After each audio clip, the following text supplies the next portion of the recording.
How can focusing on death improve our lives and the world around us?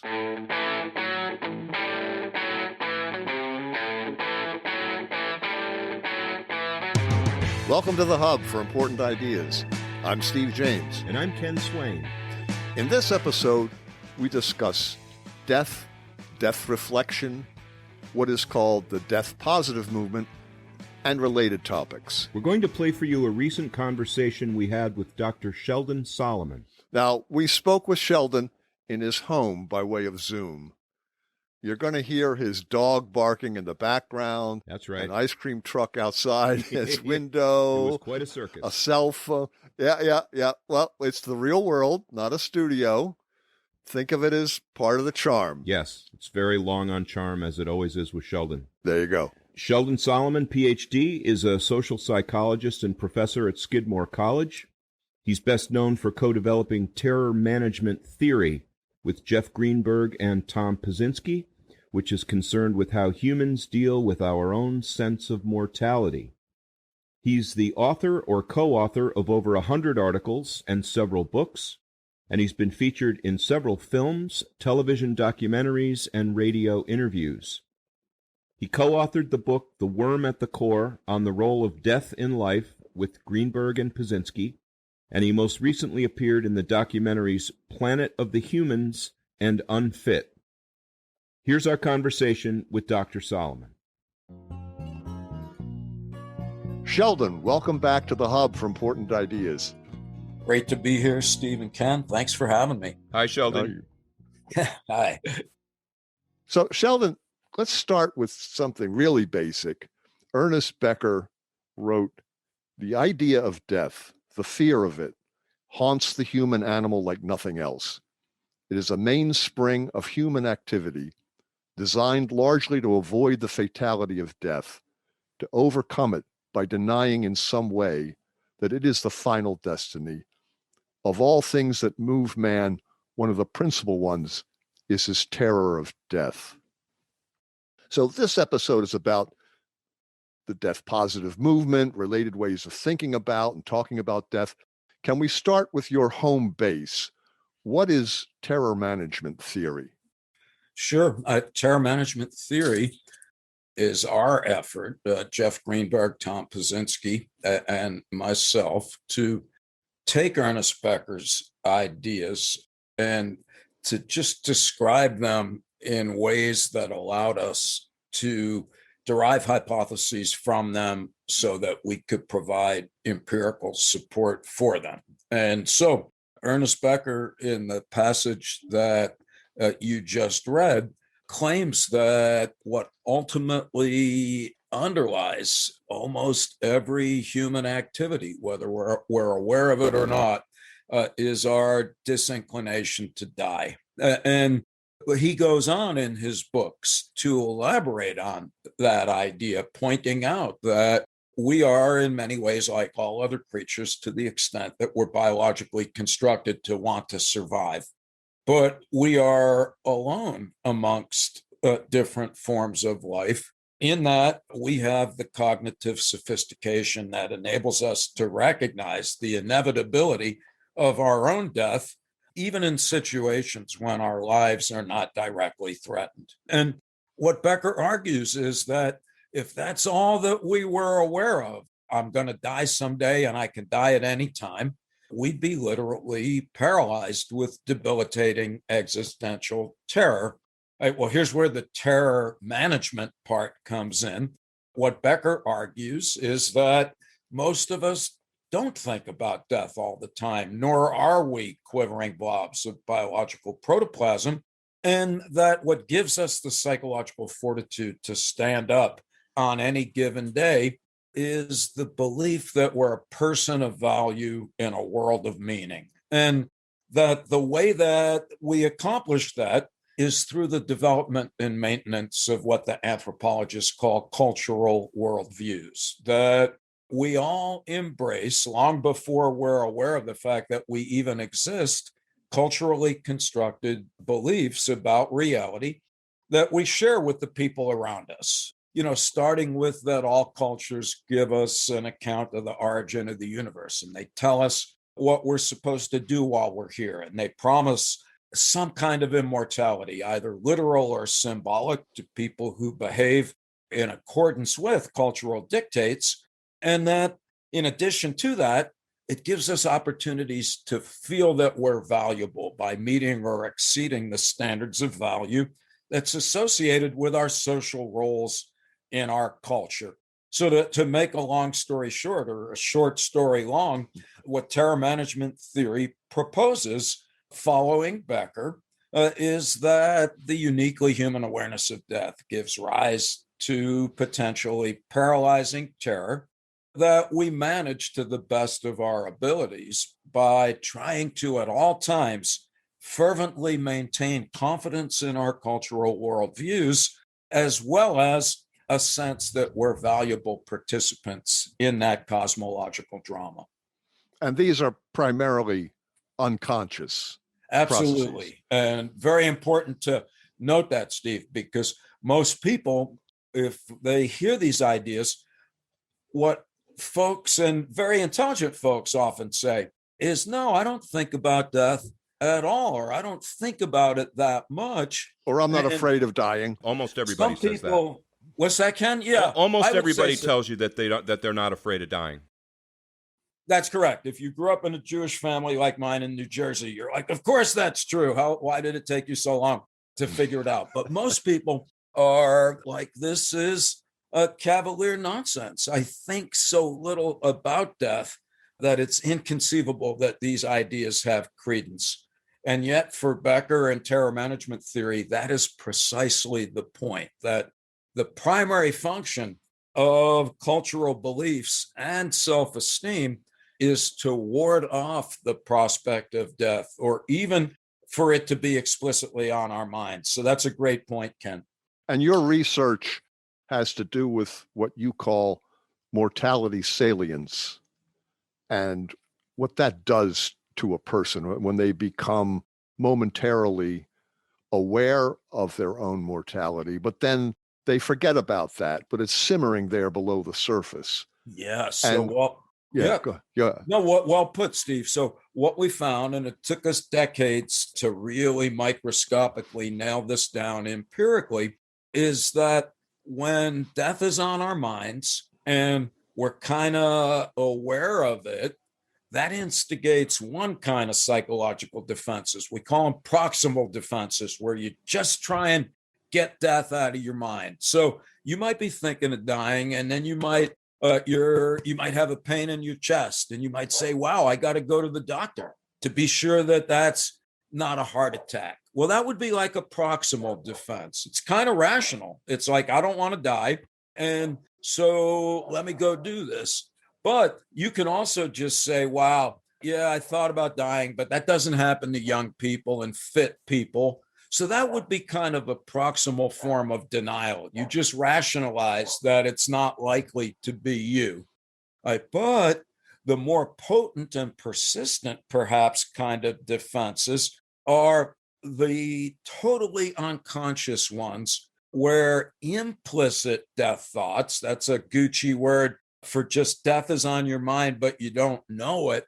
That's what underlies our efforts to glob onto our cultural beliefs and to self-esteem, and to use those as like psychological life jackets. And so what we do to keep conscious death thoughts out of mind is to engage in these proximal defenses. But for the most part, what we do is to keep defending our cultural beliefs and keep striving to increase our self-regard.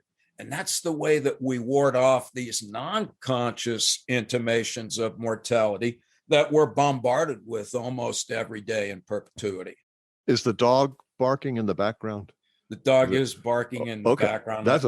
Unfortunately, if I move elsewhere, it's going to be a bulldozer knocking a house down. So yeah, we're kind of fucked. I hope it'll subside. Well, listeners, that's perfectly okay. We have a dog barking in the background, and that's real life. Anyway, it's a union dog. He's getting union scale. Union scale. Absolutely. Sheldon, with the Amigos, you guys have used the mortality salience with people to remind them of death sort of unconsciously, and then you measured differences in their reflections on life decisions, whether they gravitate towards people like themselves or people dislike themselves, whether they were able to use crucifix to bang in a nail, which is a very difficult thing for a religious person to do. We want to ask how mortality salience and its effect on death anxiety differs from this thing called death reflection. Yeah, super important question, because what we have done primarily in our work is to remind people of their mortality in subtle or even uber subtle, completely non-conscious ways. Sneaky ways. Yes. And so we bring people into the lab. They're filling out questionnaires. And then right in the middle of it, we ask them to jot down their thoughts and feelings about dying.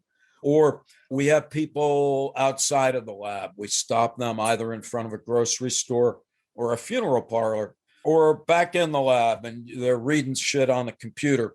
And we flash the word death for like 28 milliseconds, so fast that you can't even see things. And it is from those relatively fleeting death reminders that we have developed this model of proximal and distal defenses in response to conscious and non-conscious death thoughts, right? That's what we call in psychobabble mortality salience. All right. But this is completely different from a longstanding idea that dates back to antiquity that suggests that the only way to live a good life is to come to terms with your mortality. So it was Socrates who said to philosophize is to learn how to die. You got the Tibetan Book of the Dead, and there are Western and Eastern traditions that seem to have almost nothing in common superficially, except to agree on that relatively straightforward point that Albert Camus reduces to a fortune cookie-like statement when he says, come to terms with death, thereafter, anything is possible. Carlos Castaneda. Yeah, same thing. Absolutely, Steve. So those of us that grew up in the hippie days, there's just no shortage of literary, theological, anthropological conceptions of what the good life entails.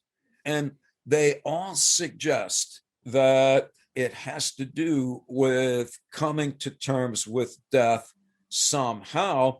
And the important point, and here's where I think the idea of death reflection, I hope the term reflection is what really captures the essence of the difference. It is a much more extensive and much more conscious and explicit effort to come to terms with the reality of the human condition.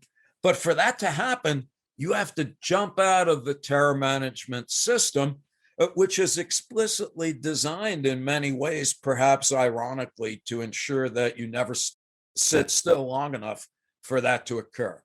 Okay. Easier to tranquilize ourselves with the trivial or to just spend our lives being demoralized because we're not as rich as Oprah, or deranged because whoever it is that we currently idolize today has instructed us to feel that way. Yeah. What is mindfulness? Mindfulness is a buzzword of sorts that is trying to capture at its best a state of mind that is conducive to this kind of deep death reflection that is thought to be associated with very positive outcomes. In fact, to back up for a bit, because you guys, we've been talking as if for more than 20 years at this point. Yeah, it sure seems that way. Yeah. But we've spent so much time, and I think appropriately so, we keep going back and we're like, all right, we got to do something. Our disinclination to die and the malignant manifestations of death anxiety that result have literally put humanity and the planet upon which we reside at risk. And Becker was always painfully aware of the frightening implications of not trying to somehow engage with benign or benevolent ways to manage death anxiety. But here we are, we've got these long-standing traditions. Mindfulness, my understanding, is it's derived from Eastern traditions, yoga, meditation, or we go Aldous Huxley and Island, Be Here Now. It is the cultivation, either through contemplation, through exercise, through psychodynamic or psychedelic interventions to create a state of mind that is conducive to overcoming our anxieties, that unless we do work with ourselves to alter the typical course of psychodynamic events, keeps us in the hamster wheel of life, where anytime we encounter intimations of death, we're just going to hop on the wheel of proximal and distal defenses. I got to say, I've been having trouble staying on that wheel lately, just from a lot of stuff is just reminding me that we're vulnerable, and I think about death to a ridiculous degree, and sometimes I really have to kind of like rein it in, and it flirts with despair. It's very difficult to do this. You guys must have gone through this many times over the years when you're face to face with this information. It's very difficult to shoulder it. Yeah, I think it is, and particularly in moments where life is kneeing us in the groin. And so this idea of death, reflection, mindfulness, important to consider, important to explore, but also important to note that it is not in any way palliative or necessarily preventative in the wake of these kinds of somewhat, if not overtly, traumatic moments. So is mindfulness similar to flow? Is it a form of flow? You know what I'm talking about, flow, being See, I think it is. Yeah. So here we are, and forgive me, because, again, we've been talking for 20 years. I can't remember what I had for lunch. And I don't recall if we've had this talk where it's like, let's not get too enamored with our pieces of auditory symbolism that we're attaching to non-linguistic psychological processes, right? So we're talking about mindfulness, we're talking about flow, we're talking about reflection. And I think that these are, with all due respect to the folks who have formulated these terms, I think that there's considerable overlap, and that it refers to just a state of affairs where one is momentarily unencumbered by our typical terror management defenses, and that in that psychological space, there is the capacity for individual growth and social progress. And this is what I hope we should be individually and collectively groping for.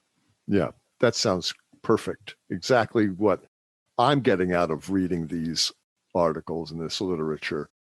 So it has a positive psychological impact is the bottom line. Yeah, I think so. And not to complicate things, but you guys know that my longstanding goal before I retire in a couple of years is to have the equivalent of a high school education in the Middle Ages. And I've been working on this project with some other folks, and it's based on Aristotle's conception of a good life. And I've been reading what Aristotle writes about flourishing, and I'm blown away. It may sound corny, but there really is nothing new under the sun. Aristotle, in tremendous detail, described the phenomenological experience of an individual in an optimal state of well-being. Yeah, and it sounds like somebody out of a Huxley novel, or somebody who just got done mastering the intricacies of meditation and mindfulness. It is like the chicks make me high dude describes flow. Chick That, sent McCallie no, I met him. McCallie. He told me this is how I pronounce my name. Chicks make me high. I That love is that not guy. true. That's what he told me. That is true. Wow. That's But anyway, hysterical. but the point is that when I read his work and when I've heard him and folks describe a state of flow, some would say, well, that's not quite the same as a monk in deep meditation. They're not like flowing down the ski slope at 100 miles an hour. But I would argue there is overlap in these, again, states of phenomenological awareness that, despite their nominal differences, have in common a momentary suspension of linear time and space, at its best, a momentary diminution of our typical anxieties and the defense mechanisms, Becker would call it our character, that is erected in order to enable us to seem to be in possession of some modicum of psychological equanimity at any given moment. I think the difference is, I mean, this is my humble opinion, but the difference is that when you embark on meditation, you're consciously choosing to do that. Yeah. Or reflection. I'm consciously reflecting now on death. Whereas if you're like me, I find flow in carpentry.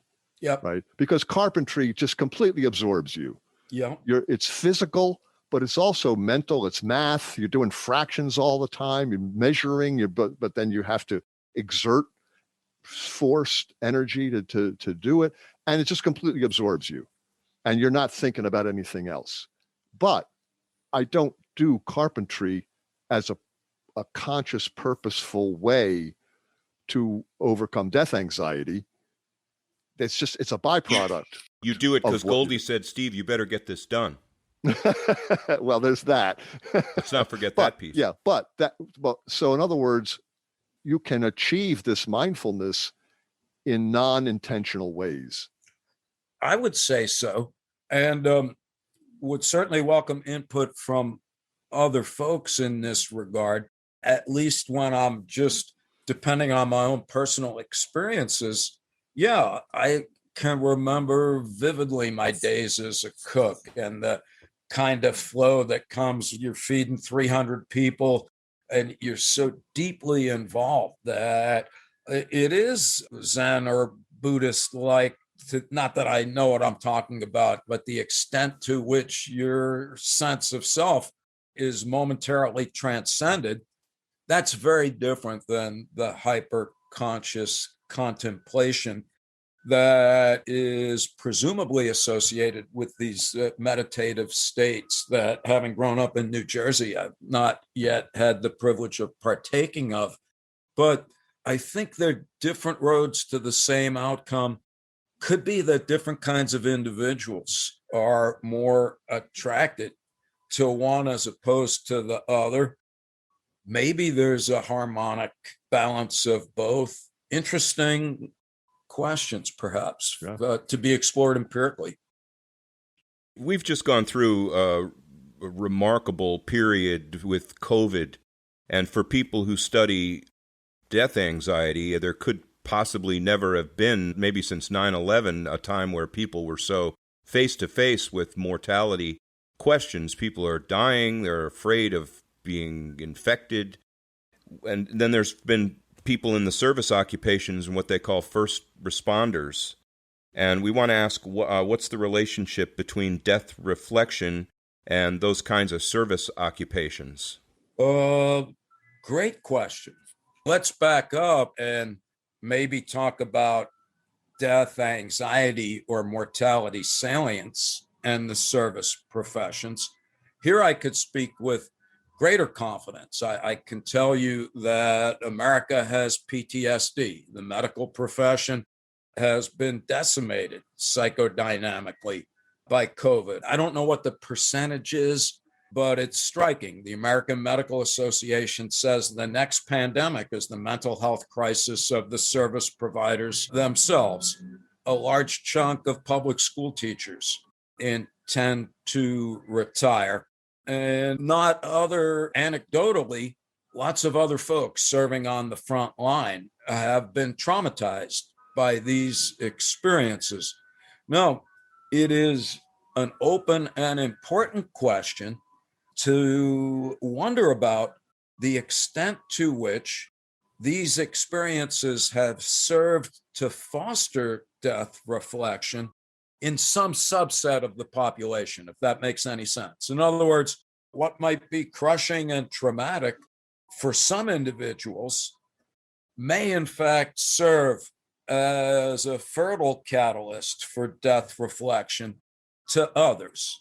And so there are some folks who have, I believe these are psychologists in Hong Kong, and they're exploring the possibility that the COVID isolation and social distance may have actually been a good thing for some, because it provided the substrate for the kind of longstanding and hyperconscious engagement with these existential concerns that may foster a sense of acceptance of one's finitude. So I would say that the relationship is complicated because I could see it going either way.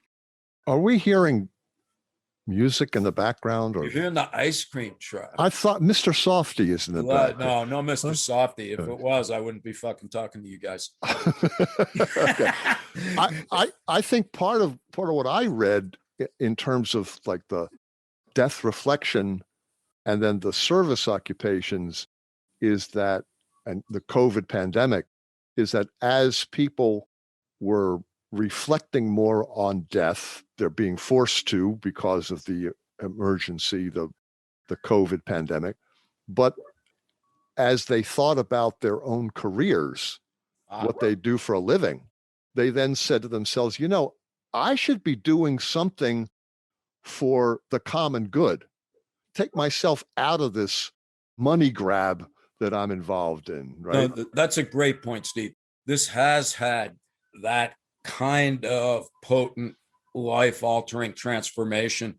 And again, here I don't know the statistics, but there is a substantial chunk of 20 and 30 somethings for whom this has been a tremendous wake-up call, where it took a ridiculous dose of mortality salience to render absurd being on the hamster wheel of life. Yeah, no, I don't want to be a bank teller. I don't want to work on Wall Street. I want to do something tangible, or I want to do something that fosters social justice.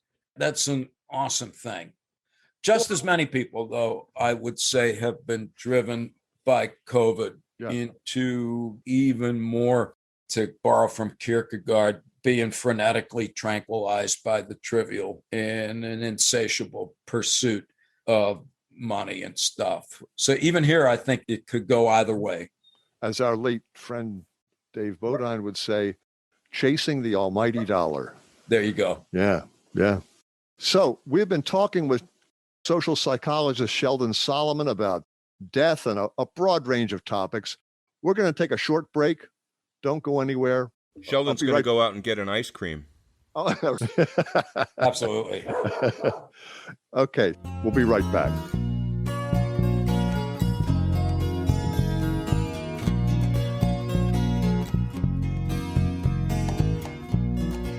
We've been talking with social psychologist Sheldon Solomon about death and a broad range of topics.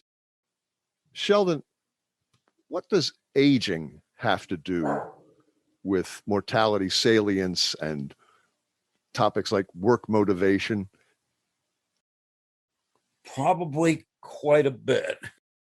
And to be silly but truthful, I'm going to go with it depends. All right. So what we know and who we want to talk to is Molly Maxfield, who's a professor at Arizona State University. She was a Skidmore student, great musician turned psychologist, studied with Tom and Jeff. And she's a PhD clinician who's also a gerontologist. And what she has done is following Erik Erikson's observation that there's a psychological fork in the road after we get to a certain point. And Erikson made a distinction between despair and ego integrity.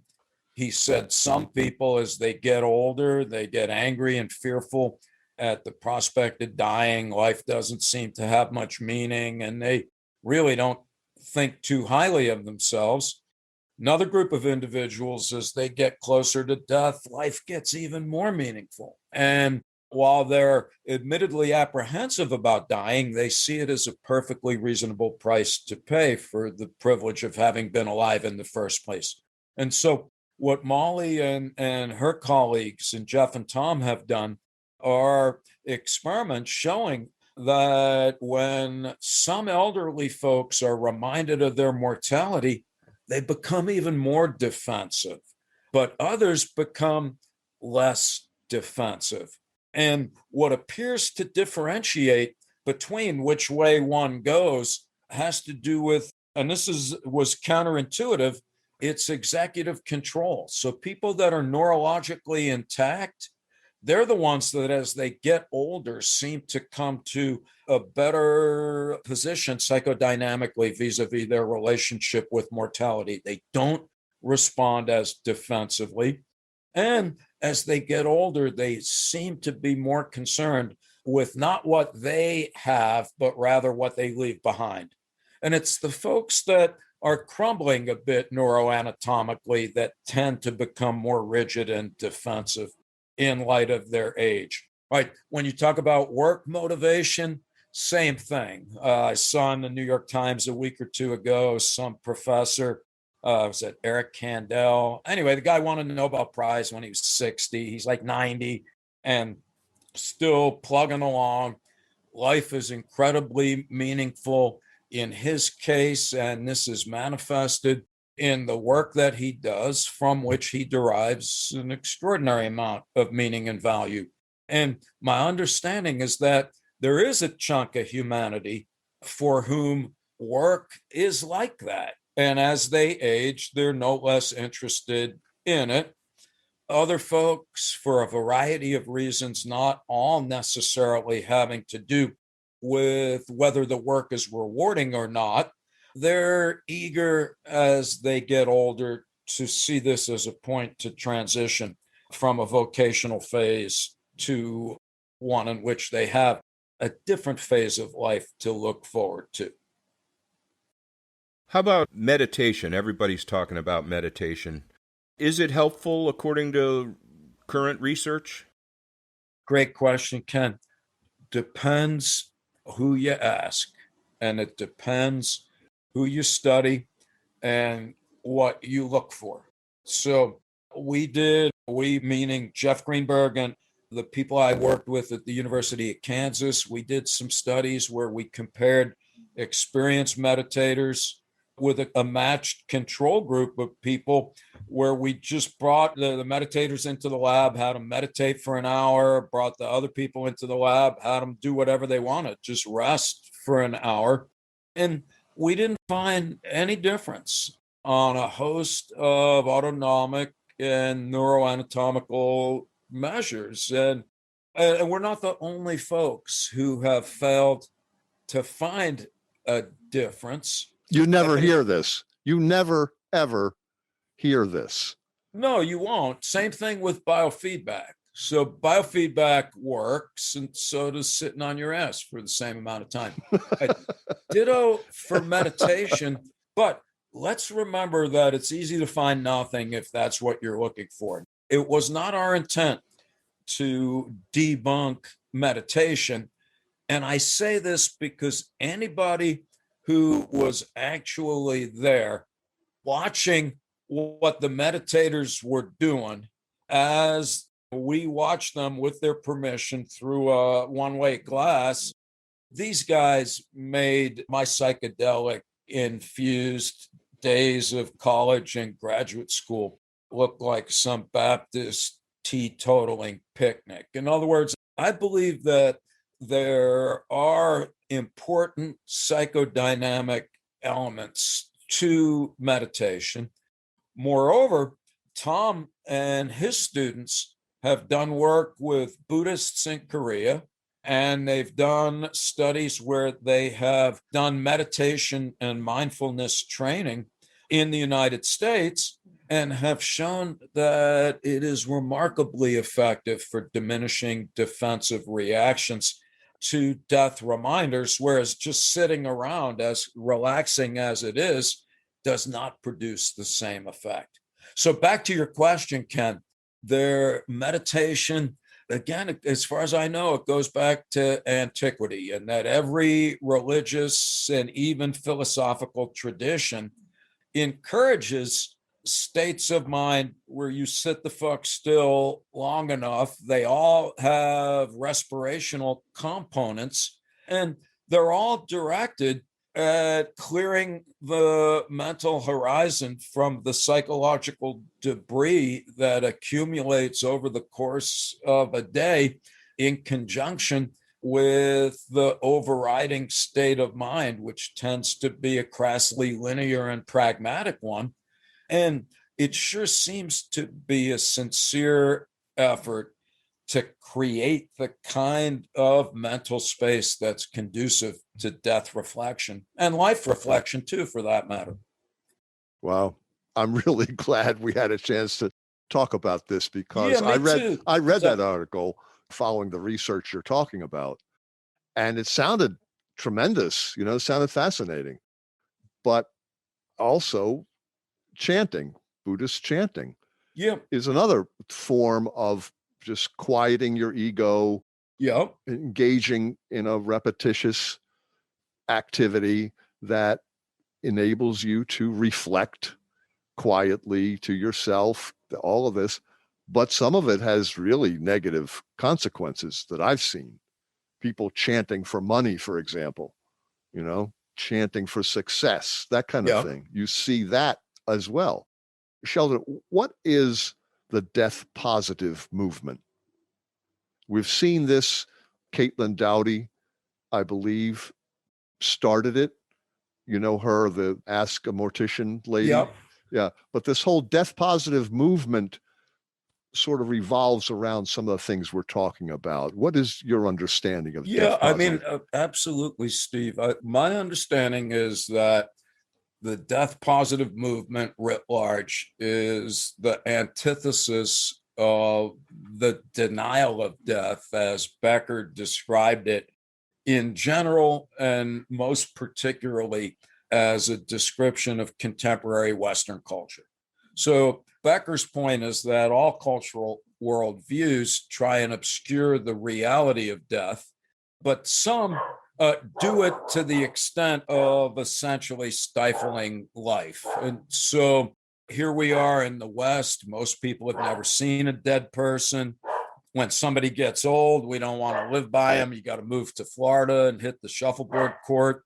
We spend more on cosmetics to avoid looking old than we do on education or something along those lines. And the death positive movement, my understanding is that it started with death cafes. The idea is there's no public space where it is permissible for people to just speak openly about their concerns about dying, their concerns about bereaving someone else having died, or their concerns about how it's possible to live a good life knowing that we're going to die someday. And what has happened, and they have been very popular and for some demonstrably therapeutic, but it's much more than that now. So there's a whole lot of different kinds of death cafes. There are lots of efforts to get people to just think about how they want to die. You don't need to die in an ornate wooden box that costs more than a car. Maybe it's better if we're cremated. I want to be cremated and put in a little egg timer so I can be doing something useful perhaps at some point. But other folks want to get mulched in a garden.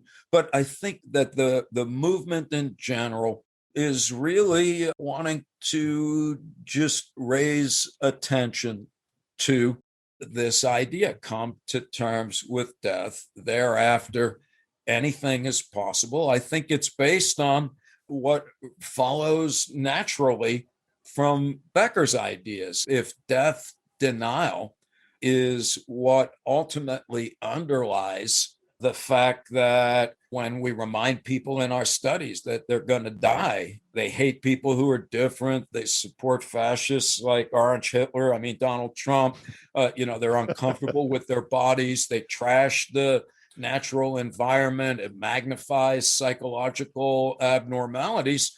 Well, surely if we can just get people to be open and honest and create public spaces where it's possible to have these kinds of conversations, frankly, like the ones that we're having now, the hope is that this will be reflected in so many ways, starting with the way that we each feel about ourselves, not only about when we're about to die, but how we're going to spend our normal waking days throughout our lives.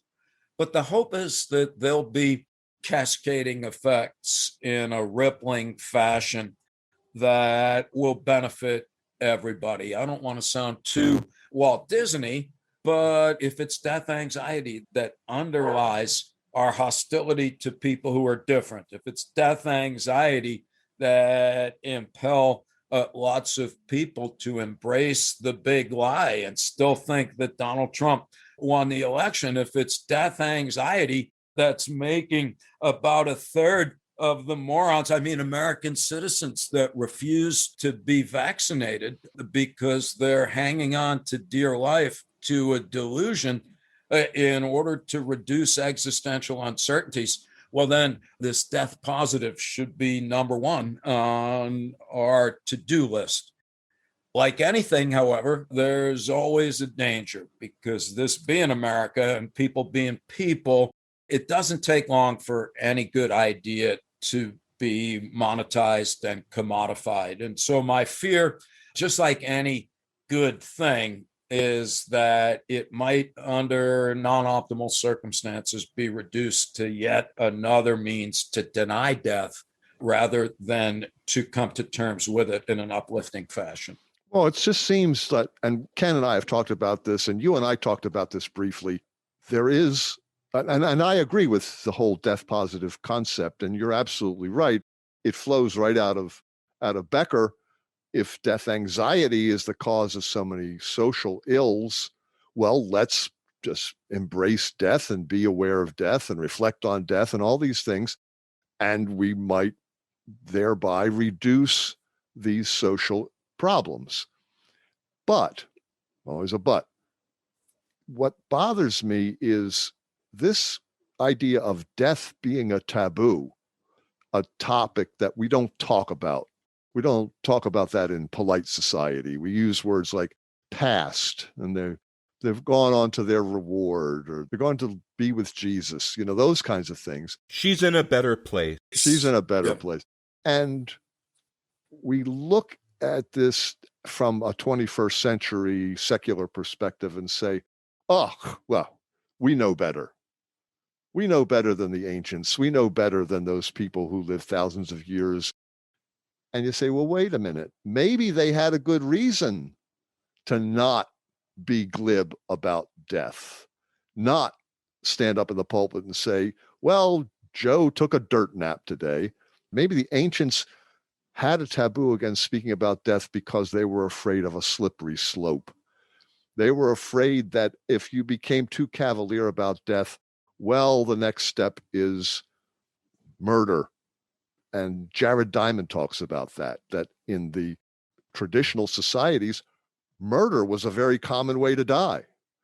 And civilization, which brings police and laws and law enforcement and judges and trials, reduces murder, makes it much more difficult to settle your differences. He stole my pig, I'm going to kill him. Oh, then I'm going to now kill this guy's cousin. Oh, now I'm going to kill half his family. And we went up in a blood feud. That civilization brought an end to that. But then you think about, okay, if death is this everyday thing, well, why isn't euthanasia on the table? And, assisted suicide. Now, I'm all for assisted suicide if someone's in agony and a terminally ill state, incurable. But what about, well, grandma, she's not really contributing so much, so let's just bump her off. And that's the fear, I think, in the conservative mind. That's the fear of the slippery slope that we're not going to take death as seriously as we used to. Now it's casual conversation. And I think this wraps around the abortion issue, because in the conservative mind, abortion is murder. And to the pro-choice, pro-abortion mind, well, we won't talk about that death part of it. We'll just talk about a woman's right to choose.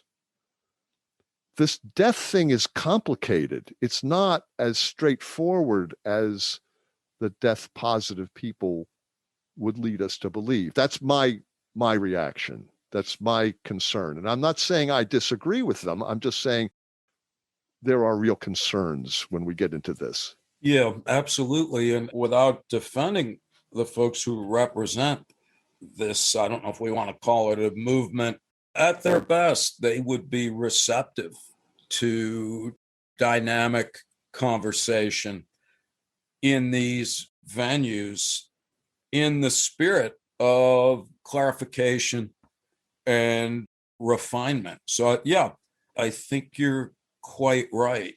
These issues surrounding life and death are always going to have fuzzy borders, and it's always going to be complicated. And just like defunding the police might not have been a great choice of words, maybe death positive is a bit of a misdirection, because it implies embracing death to a certain degree, or that, quote, death is good. And you've already made the point that it's, yes, good, and it's terrible. And I can't remember I can't even remember the shit. I wish I wasn't senile, because somebody sent me an email today. I'm looking at my email now because I want to find this. Have you ever heard of a guy named Todd May? No. He's a philosopher, and he wrote a book called Death, and I'm eager to get it. I ordered it thinking, shit, I wish I had this for today. So this is great because I meant to mention it. And evidently his view is that, in order to really come to terms with death, we've got to get in this kind of dialectical oscillation between death is fine. Now, I don't need to be looking forward to it, but I can accept it. But he's like, that's inconceivable if you don't also recoil in horror from the prospect of your utter obliteration and those for whom you care. And this is just from an abstract of the book, but I was like, I need to see what this guy's saying. Right. Because it may turn out that death positive may be too one-sided unless we get the death negative or the yes, but part of it. And as you point out, none of this is an indictment of a discourse of which I am somewhat unfamiliar. But what I would say is that, as you did early on, Steve, it's right-minded, despite the fact that there might be complications and reservations.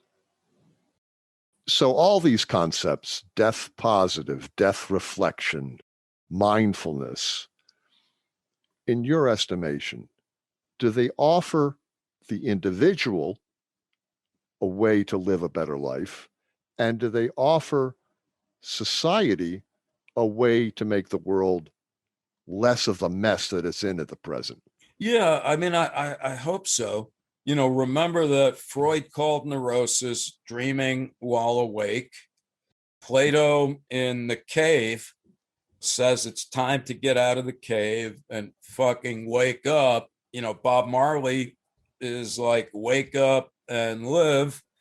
And that's what I think is the upshot of where things are trending, is that we need to become more explicitly aware of the catastrophic, mind-numbing, and socially debilitating consequences of being death-denying zombies if the world as we know it is to improve. And yeah, that idea dates back to antiquity.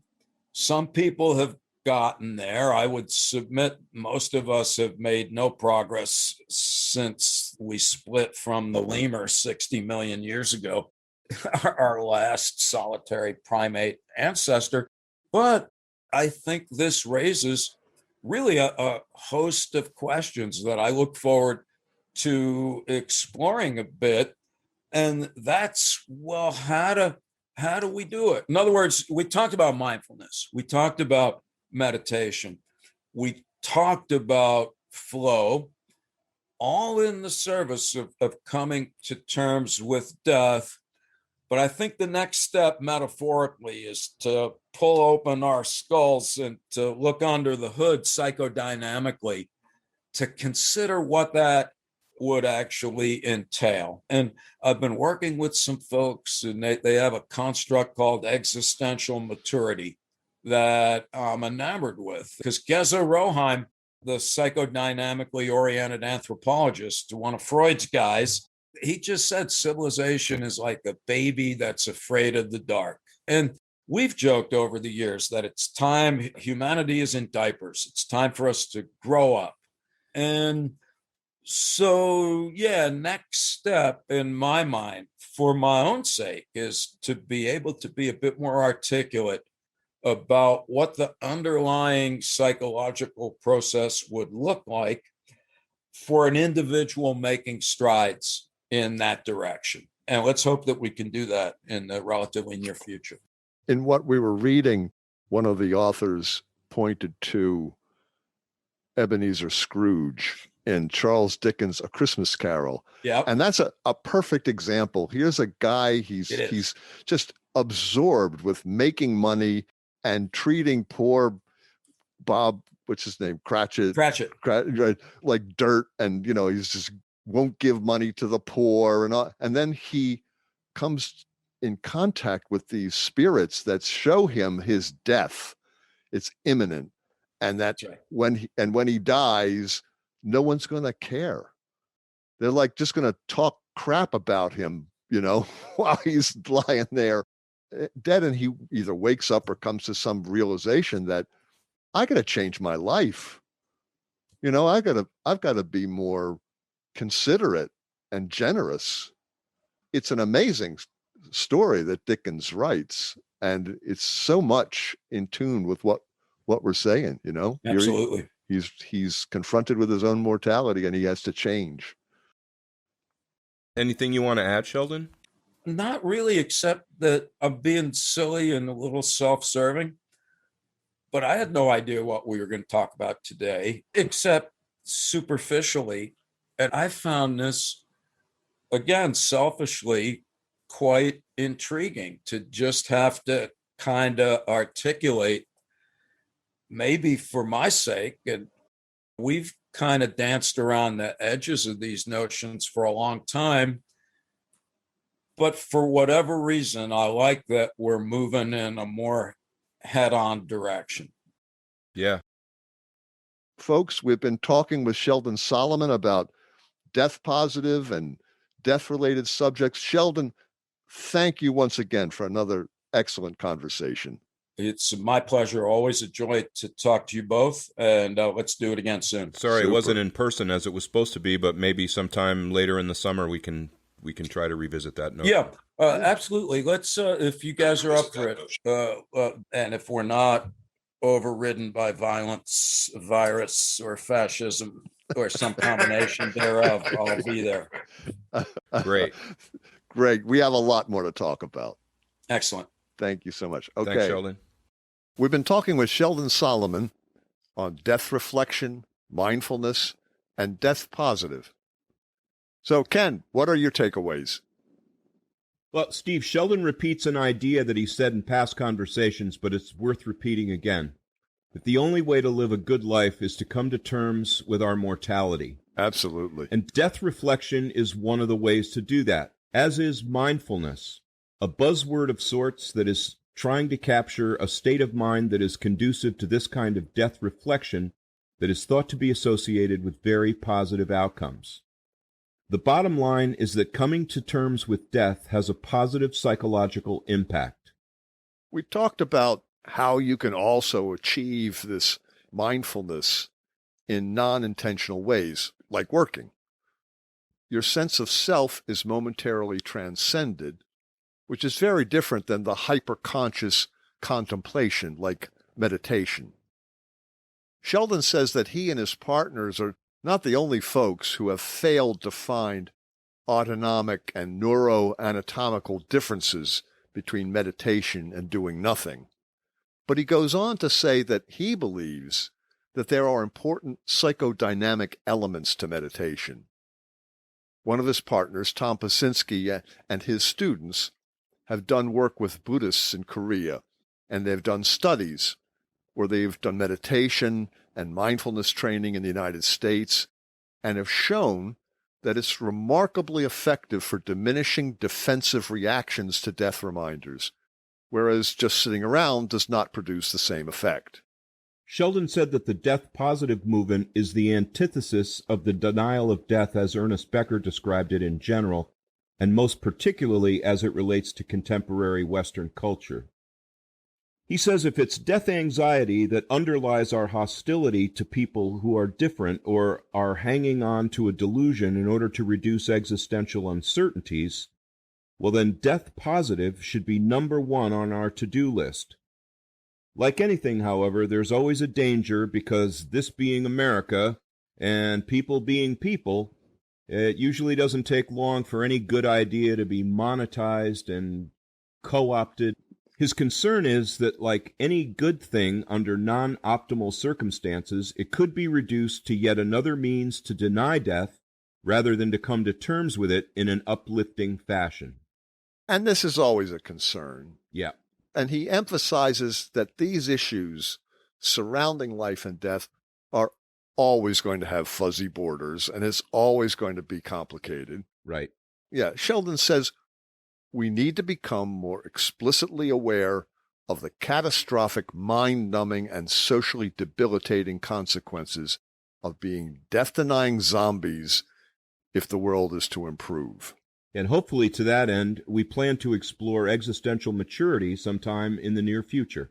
You know, that gives me a lot of hope. I like the fact that Sheldon is exploring these new ideas. I do too, Steve. You know, Becker 201, Becker 202, you know, going beyond the great books that Becker wrote back in the 70s. It's time now for people to move beyond Becker in a way. Even beyond their own terror management theory. Yes. Which has already earned a place in the annals and has stood the scrutiny for years and decades now. Absolutely. Yeah.